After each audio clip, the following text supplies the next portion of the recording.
Mes chers élèves, avez-vous trouvé quels critères communs permettent de regrouper les invertébrés?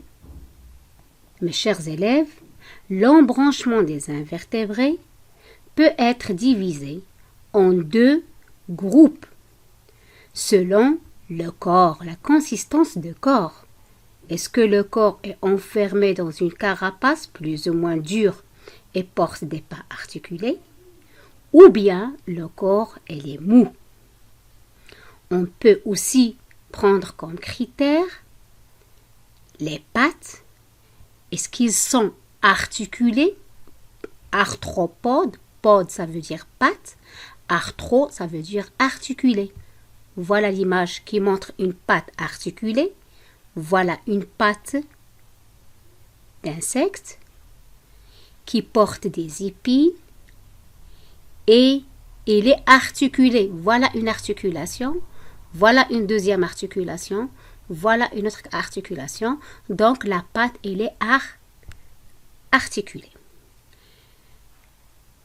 Les arthropodes peuvent être divisés en 4 classes selon le nombre de pattes. D'accord? Et selon aussi la présence ou l'absence d'antennes. On va prendre comme exemple les crustacés.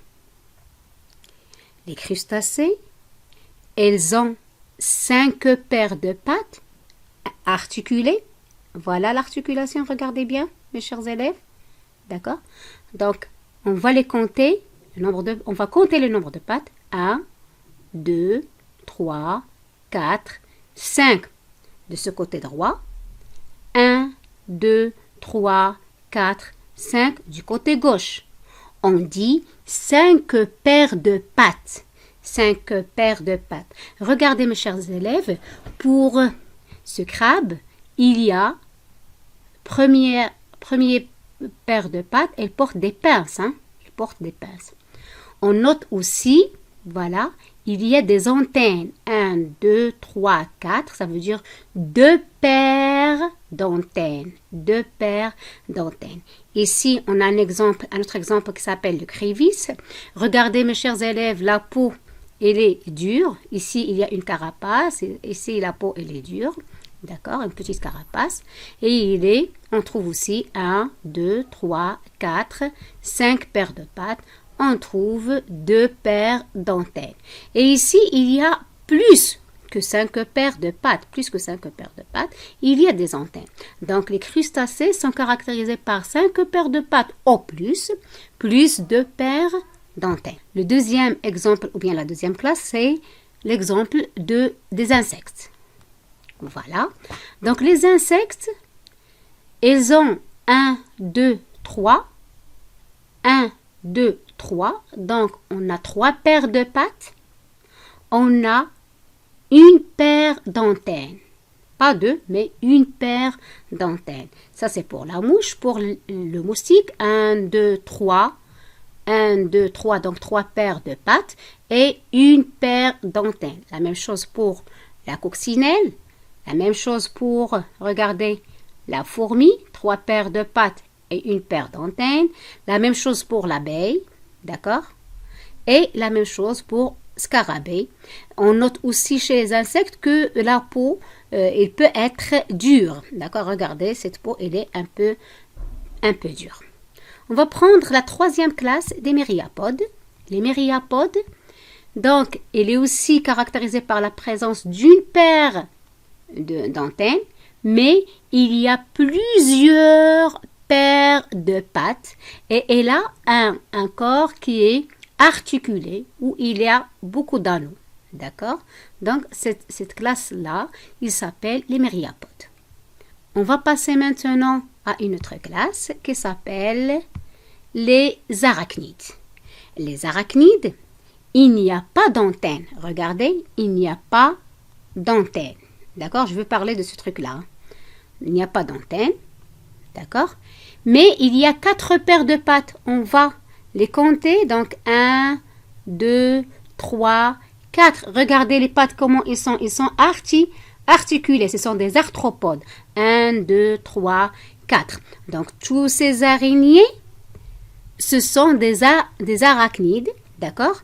Les scorpions aussi, ils sont des arachnides. Pourquoi? Parce que 1, 2, 3, 4 paires de pattes articulées. Ces appendices, ça, ce ne sont pas des pattes. Ce sont des appendices où il y a des pinces pour fixer la proie. D'accord? Ce ne sont pas des pattes. D'accord? Mais voilà les pattes. Il y a 4 paires de pattes.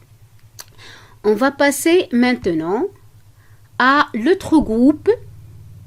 Ce deuxième groupe, il n'a pas de pattes articulées. D'accord? Il n'a pas de pattes articulées, mais ils ont un corps mou. D'accord? Ce groupe-là, on peut le partager en deux. Soit le corps possède généralement une coquille, donc on va parler du groupe des mollusques, ou le corps est allongé et n'a pas de coquille. On commence par les mollusques. Voilà les mollusques. Donc les mollusques comme l'escargot, comme la moule, comme pieuvre, d'accord. Donc on voit que le corps, il est mou, voilà, il est mou, d'accord. Et parfois, donc la plupart du temps, il y a une coquille, d'accord. Voilà la coquille, voilà la coquille, voilà des coquilles et voilà la coquille de l'escargot. Cette coquille, donc selon le type de coquille, la forme de coquille, on peut avoir différentes classes, d'accord. Donc il n'y a pas de pattes, qu'on vient de dire, il n'y a pas d'antenne non plus. On commence par exemple par les lamellibranches. Lamellibranches, cette classe-là. Les lamellibranches, on voit une coquille à 2 valves. D'accord? Voilà la première valve, deuxième valve. Le corps, comme vous voyez, il est mou. Et les branchies lamelleuses. Et là, des branchies lamelleuses. Donc, cette classe-là s'appelle les lamellibranches. Les lamellibranches. Je passe à notre exemple, une autre classe. Les gastéropodes. Faites attention, mes élèves, au niveau de Univers Plus, il y a une faute. Ils ont écrit gastéropodes. Ce n'est pas gastéropodes, c'est gastéropodes. Donc, cette classe des gastéropodes, ils ont une seule coquille. Généralement, elle est spiralée, sous forme de spirale. D'accord? Le corps, regardez bien, il est mou. Il n'y a pas de pattes. D'accord? Donc, cette classe-là s'appelle les gastéropodes. Je prends une autre classe. Les céphalopodes. Céphalo, ça veut dire tête. Pod, ça veut dire pied. Ça veut dire comme s'ils ont les pieds au niveau des têtes. Et effectivement, ces céphalopodes, on voit que le pied, il est découpé en tentacules. Ça s'appelle des tentacules où il y a des ventouses. Mais regardez, même si je parle de pied, mais il n'est pas articulé. Donc, il n'appartient pas aux arthropodes. D'accord? Il entoure ces tentacules-là, il entoure la tête, d'accord? Et le corps, il est mou. Donc, regardez, ici les tentacules, et c'est la tête. Donc, un corps mou, les pieds, plus ou moins, si vous voulez, ils se trouvent autour de la tête. Donc, ce sont la classe des céphalopodes. Je passe à une autre classe. Une autre classe, on voit que le corps, donc cette classe, elle s'appelle les vers.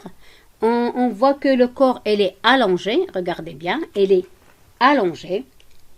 Il n'y a pas de coquille. D'accord? Ce sont des invertébrés. Le corps, il est mou.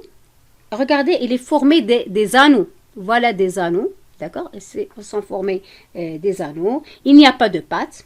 D'accord?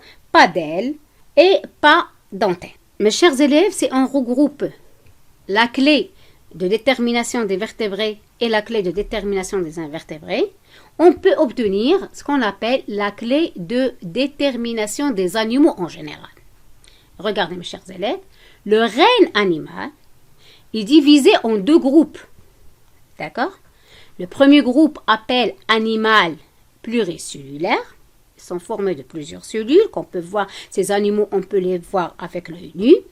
Et des animaux unicellulaires, c'est-à-dire des animaux qui sont formés par une seule cellule. Donc, ces les animaux sont formés par une seule cellule. Il appartient aux protozoaires. Proto, premier, zoaire, animaux. D'accord? Donc, ce sont des animaux qui sont formés par une seule cellule, tels que la paramécie.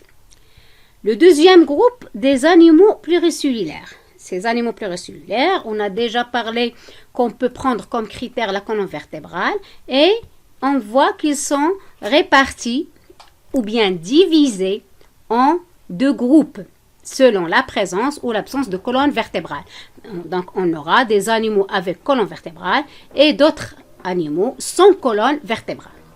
Et on a parlé aussi pour les vertébrés, donc selon bien sûr le revêtement de la peau, on peut les diviser en 5 classes.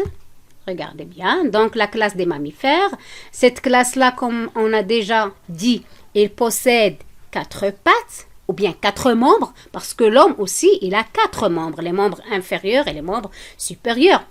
Donc, sauf bien sûr les mammifères marins, tels que la baleine par exemple. Les dauphins aussi, ce sont des mammifères.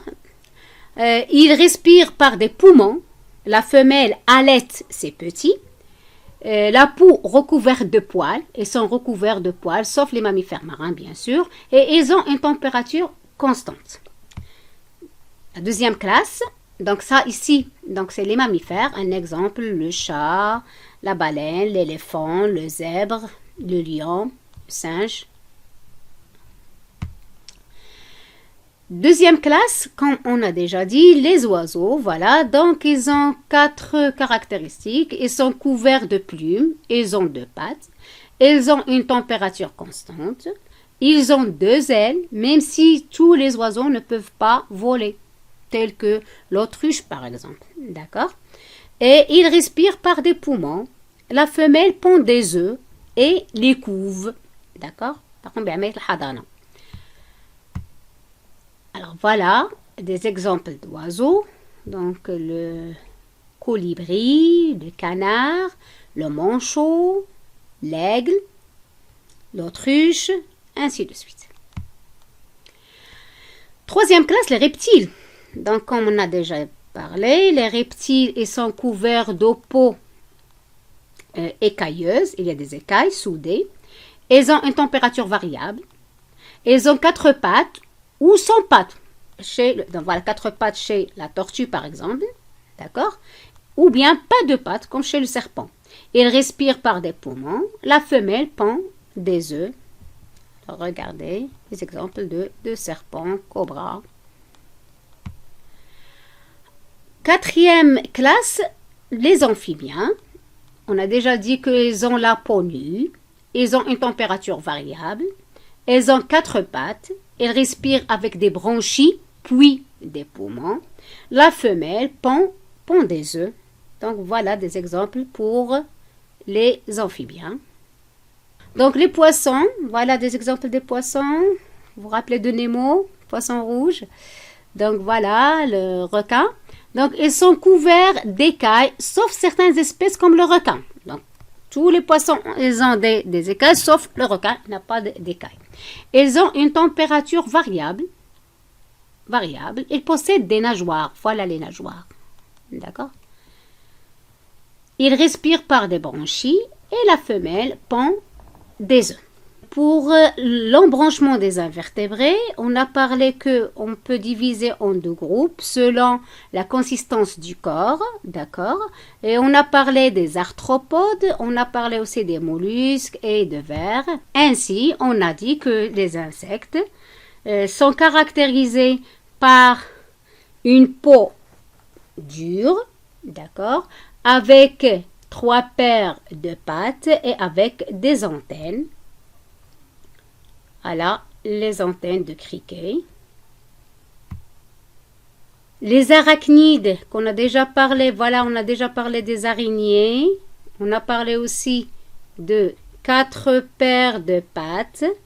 Pour les crustacés, ils sont recouverts de peau dure. On a parlé de la carapace du crabe. On a parlé aussi, voilà, la peau du crevette qui est plus ou moins dure, des écrevisses, ici. On a parlé aussi qu'ils ont deux paires d'antennes, ici. Voilà, deux paires d'antennes chez les crevisses. Voilà, et on a dit qu'ils respirent par des branchies. Et ils ont 1, 2, 3, 4, 5 paires de pattes, au plus. Pour les mollusques, ils ont un corps mou, on a déjà montré ça, et il est non formé d'anneaux. Il n'y a pas d'anneaux au niveau du corps, il est mou, il n'a pas d'anneaux. Et il y a la présence de coquilles, voilà la coquille, d'accord. Cette coquille-là, c'est une coquille calcaire, d'accord. C'est une coquille de nature calcaire. Enfin, on a parlé des annélides. Ces annélides qui semblent n'appartenir à aucune famille, tels que le ver de terre, il appartient en fait à la famille des lombricidés. Ce sont des invertébrés avec un corps mou formé d'anneaux. On a déjà parlé de ça.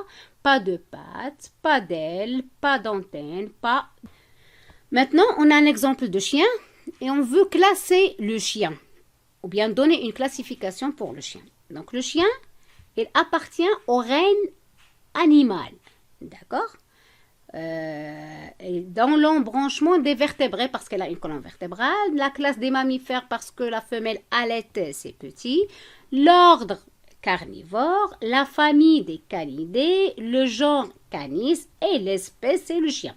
D'accord? Donc pour arriver à ce mot de chien, on a passé par plusieurs étapes dans la classification. On a déterminé d'abord le règne, puis l'embranchement, puis la classe, puis l'ordre, puis la famille, puis le genre et puis l'espèce. Alors, pour classifier les animaux, mes chers élèves, on identifie d'abord un ou des critères. Puis, on les regroupe selon la présence ou l'absence de ou de ces critères qu'ils ont en commun. Par exemple, si on choisit le critère colonne vertébrale, les animaux peuvent être classés en deux groupes, les vertébrés et les invertébrés. Si on choisit le critère revêtement de la peau, les vertébrés peuvent être répartis en 5 classes. Les poissons, la peau recouverte d'écailles qu'on peut détacher, les amphibiens, la peau nue et humide, les reptiles, la peau recouverte d'écailles soudées, les oiseaux, peau recouverte des plumes, et enfin les mammifères, peau recouverte des poils.